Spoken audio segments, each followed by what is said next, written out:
All right, good morning, everybody. This is the Fantasy Sports Boss Fantasy Football Podcast. There's going to be a lot of podcasts during the off-season, so make sure you hit that subscribe button and the notification button as well. Always a ton of podcasts during the off-season. Live streams take over importance during the regular season. I like discussing everything live with all you guys, but especially with the season now winding down, going back to a lot of podcasts, and there still will be live streams.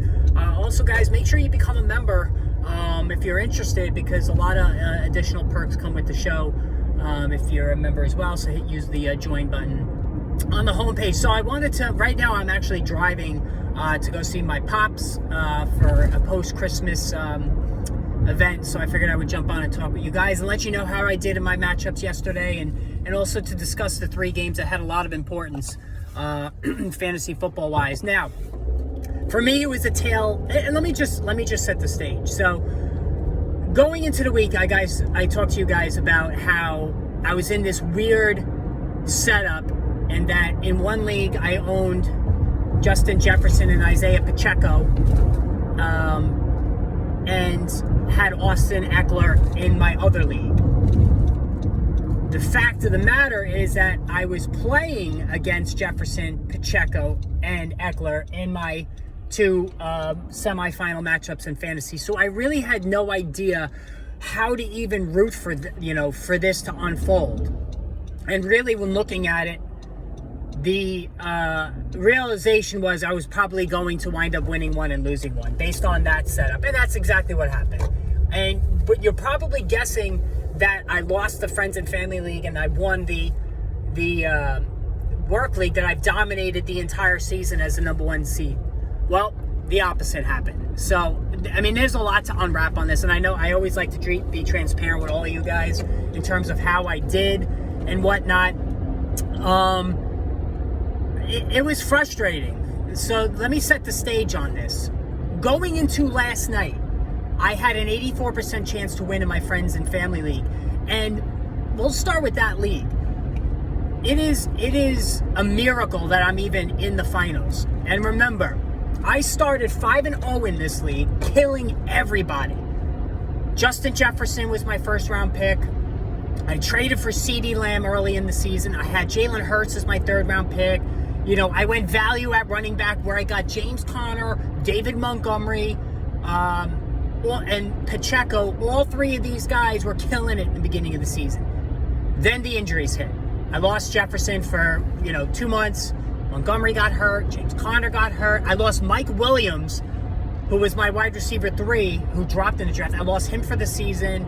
Darren Waller got hurt, who was my tight end. It was insane, the amount of injuries. I had Garrett Wilson also. And Garrett Wilson, of course, lost Aaron Rodgers. So it was just a complete shitstorm. 4 weeks later, I've lost 4 in a row. I'm 5-4.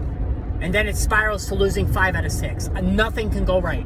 So I made a couple of bold trades. Primarily, now earlier in the season, I had traded Garrett Wilson in a deal for CeeDee Lamb. In a big package for CeeDee Lamb.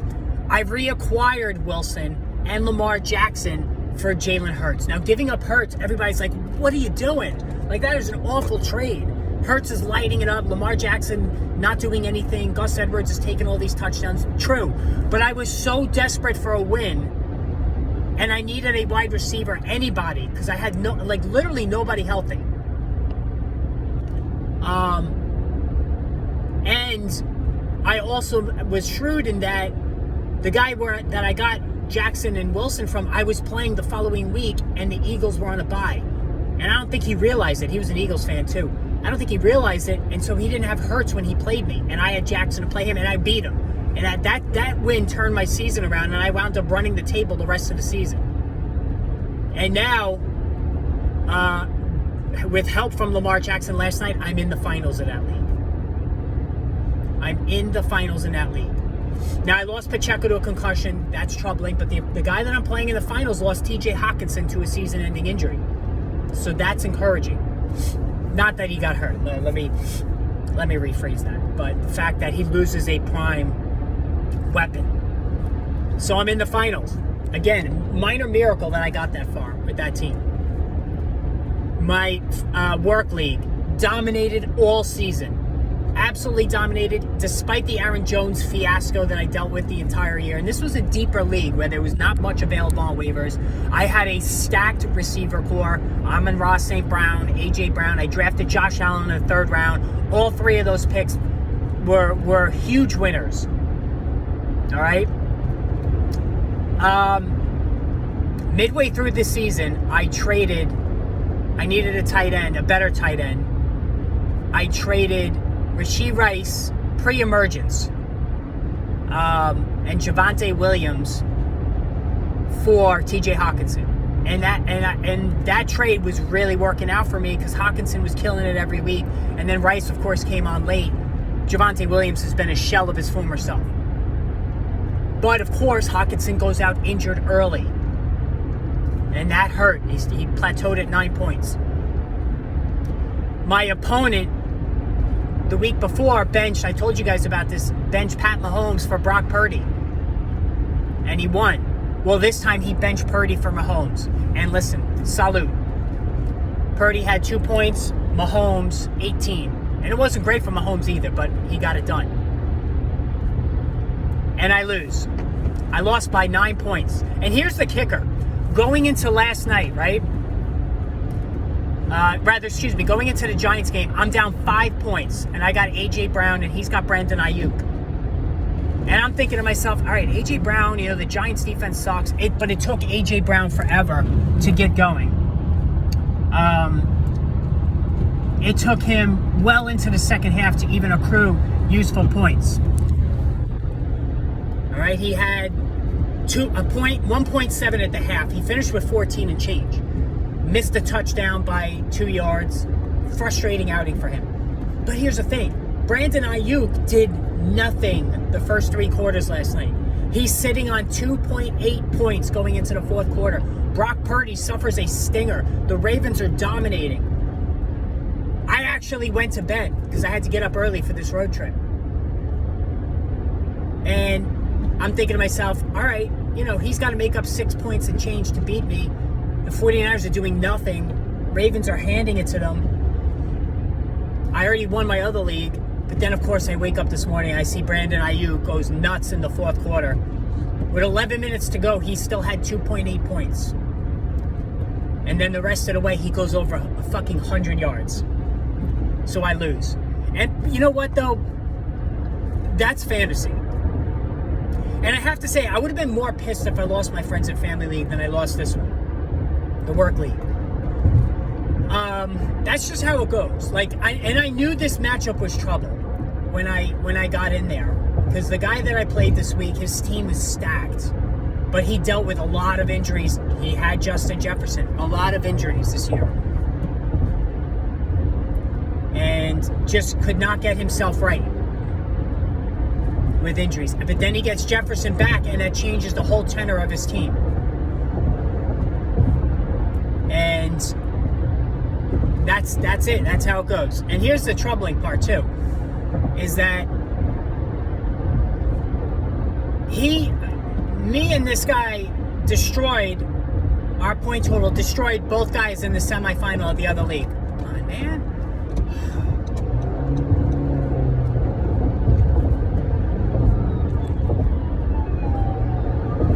So that's the thing there. He destroyed. We destroyed. Sorry, there was an ambulance going by. We destroyed the other guy, both teams in the other matchup. So this was the true final. Let's face it. But that's how it goes. And here's the other thing. Austin Eckler is probably one of the prime reasons I lost. 11 points in the final. Just didn't play well. That was a big loss for me. Aaron Jones, he was big, had a huge game, but seeing A.J. Dillon and Jordan Love siphon off touchdowns, that was very, very frustrating. But that's how it goes. My goal going into this week was just to get one of these teams into the final, and I did. So, I guess, I'll take it. But anyway, so, it's frustrating. I really wanted both teams in the final. And now, I have a coin flip chance to win my friends and family league. Now, as far as the games last night are concerned, or yesterday, the Kansas City Chiefs, and I'll be the first to step up and say I was wrong. There is no way this team is going to win a Super Bowl. Maybe the only way they can do it is on muscle memory at this point, because this offense is broken. Now Pacheco's got a concussion. Other than Rashee Rice and Travis Kelce, who's getting double-teamed, blanket coverage, because teams know now that there's no other weapon that puts fear in a defense. They can blanket coverage Kelce. And, this offense looks broken. It absolutely looks broken. The Raiders, they didn't do anything other than, and Zamir White. So if you put in Zamir White for Josh Jacobs, like the whole game, you're ripping your hair out, and then he goes off on the last drive. And imagine playing against Zamir White.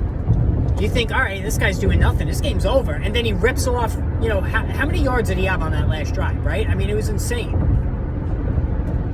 But other than Rashee Rice, and, Kelce is always a threat. And I went up against Kelce in my friends and family league, and I survived.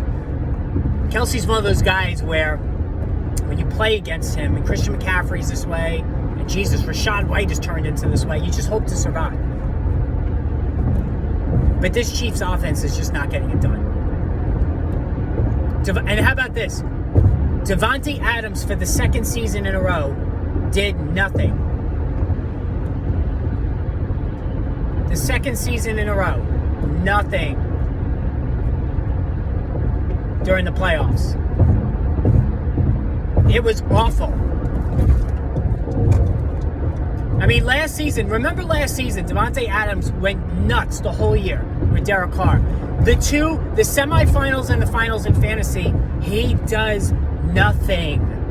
This season, he does nothing. 1.4 he had?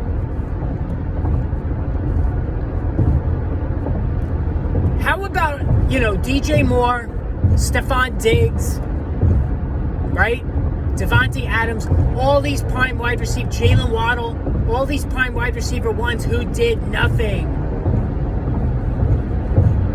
They all did nothing.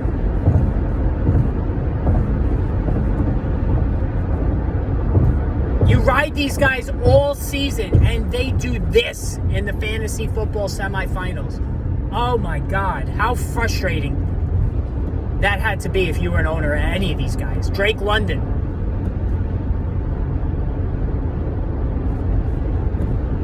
So just unbelievable. Second game, Giants-Eagles. Talked about A.J. Brown, the frustration there. Jalen Hurts is a turnover machine. Now, I know he put 25 fantasy points on the table. If it's not for the rushing part of his game, Jalen Hurts would be a major detriment in fantasy, especially the last 2 months. He is turning the ball over like at an insane rate. Just ugly. DeAndre Swift, we talked a lot about him lately. This was a get-right game for him. Last week was a get-right game for him against Seattle, and he played really well against the Giants. He seems like he's back on track. But again, nothing in the passing game, really. These mobile quarterbacks don't throw underneath. That is one of my fantasy football commandments now going into next season. Running backs with mobile quarterbacks don't catch the ball. The Giants, Saquon Barkley is doing the best he can in an ugly. If you're Saquon Barkley, he's a good guy. He loves New York. He loves playing there. Listen, he's got to internally say to himself, I got to move on. I can't do this anymore with this team. It's just not happening. Daniel Jones will be back next year. He's got 1 or 2 prime years left. He's got to go do it somewhere else for his own sake. And I wish that for him as a Giants fan, because I respect the hell out of this guy. Last night, of course, 49ers. Listen, I told you, those who bet to bet on Lamar Jackson with his generous odds a few weeks ago to win MVP. This game was circled on the calendar. I said if Jackson and the Ravens win this game, especially in convincing fashion, he is the MVP. That is what is going to happen. Dak Prescott fell off the map. Tyreek Hill's ankle injury eliminated him. Brock Purdy, 4 interceptions yesterday, 2+ fantasy points. Now, if you're a Brock Purdy owner, chances are you had he was your backup in fantasy. So you should have, like my opponent who had Pat Mahomes and drafted Purdy literally as a joke. He drafted him as the last pick of our draft as a joke for Mr. Irrelevant. You should have had an alternative unless he got hurt, unless it was like Joe Burrow. You should have played that guy. This was a bad matchup from the start. We knew it. 2 fantasy points, 4 interceptions, suffers a stinger. He should be all right. Lamar Jackson, 2 passing scores. Really, really good game. Like, Lamar Jackson, I know the issues in the playoffs. This guy is playing great football. He is your MVP. And they play Miami next week, game of the year. First round of the playoff, home field advantage, rather, up for grabs. Isaiah Likely, 8+ fantasy points. Should have had a touchdown. Gus Edwards did snipe a score from Jackson again. They do not want to run Jackson in the red zone. They just don't want to do it. That's mildly frustrating. But listen, I love Lamar Jackson. I just love watching him. In fantasy, he's considered one of my guys. You guys, you know over the years who my guys are. Lamar Jackson is one of them. Aaron Jones, for better or for worse, this season is one of them.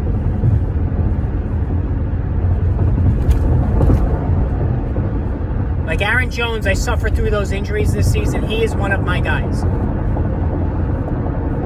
Not anymore after this. But the Ravens, that was a very, very impressive win. So that's how it goes, guys. 1 out of 2. I'm in the finals. I'm making it to the end of the season. I'm not going to offer a split. I know, a lot of times I like to look and see if maybe offering a split, see if the guy goes for a split if I think I'm going to lose. Not saying I'm going to win, but I think it's a coin flip. And I'm just going to play it out. There's a $150 difference between first and second, which is not, not big enough for me to offer a split. So, yeah. So that's how it goes. I had something else I wanted to say today. I forget.